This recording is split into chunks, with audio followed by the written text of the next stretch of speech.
Buenas. Hoy vengo a hablaros de un libro que llevaba ya esperando mucho tiempo porque leí la primera parte en 2012. A agosto de este año no se ha publicado la segunda. Se trata del Crepúsculo de los Sentimientos, la decisión de Fernando, y cuya primera parte es el Crepúsculo de los Sentimientos, la Odisea de Adela. Este me gustó muchísimo, muchísimo, muchísimo y bueno, ¿cómo decirlo sin tener que reventar nada? Uno de los personajes de este libro nos va a contar su vida. ¿Qué personaje? Pues Fernando. Pero si no sabéis quién es Fernando, necesitáis leer la Odisea de Adela para saber quién es. Y bueno, la decisión de Fernando, tenemos como protagonista a Fernando, el cual llega a Brasil en los años 60, un Brasil que para mí era totalmente desconocido porque es uno de los países que la verdad es que no conozco mucho. No sé, lo único que conozco es lo que haya podido ver en internet, en la tele, en esas cosas, o de oídas, todo eso. Pues empezamos este libro tal y como terminamos el anterior.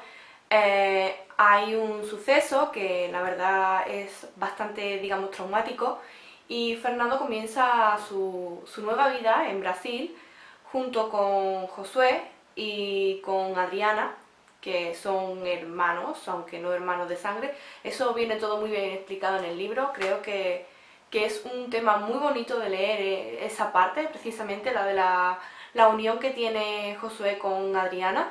Y bueno, tras ese viaje de España a Brasil, que ha sido un poco accidentado, bastante accidentado, por fin ya Fernando se instala en Brasil, en Río de Janeiro, con una nueva identidad, en un sitio totalmente nuevo para él, con un idioma también nuevo. ¿Qué pasa? Pues que allí Fernando empieza a mezclarse en temas que no son muy legales, empieza a frecuentar malas compañías, no del todo buenas, empieza a meterse en cosas que no son muy legales también, sí. Y comienza una vida, la verdad, que bastante difícil, en la que todo pasa factura.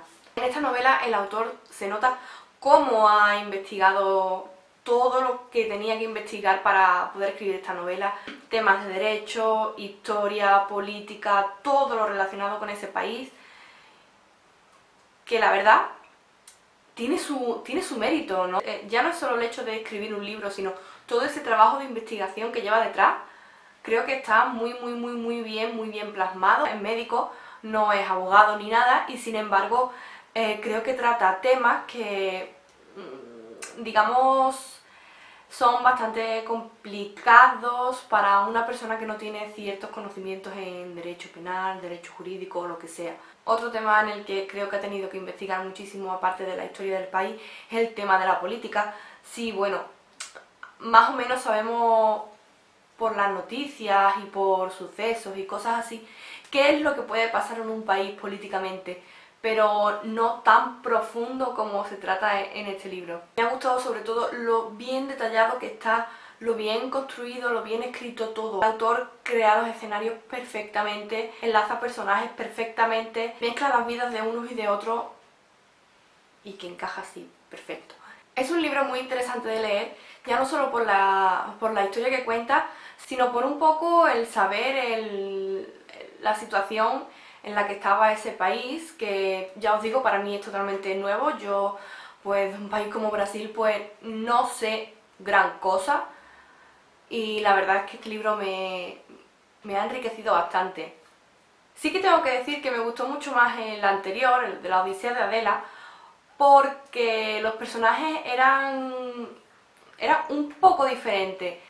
Sí que tengo que decir que me gustó mucho más el anterior, el de la Odisea de Adela, porque los personajes eran un poco diferentes. En la decisión de Fernando hay personajes un poquito más políticamente incorrectos, digamos, no actúan dentro de la legalidad, pero no he encontrado ese matiz en sus diálogos, ¿no? Creo que para transmitirme esa personalidad en esos personajes, su lenguaje, para mí, en mi opinión, debería haber sido un pelín más agresivo, ¿no?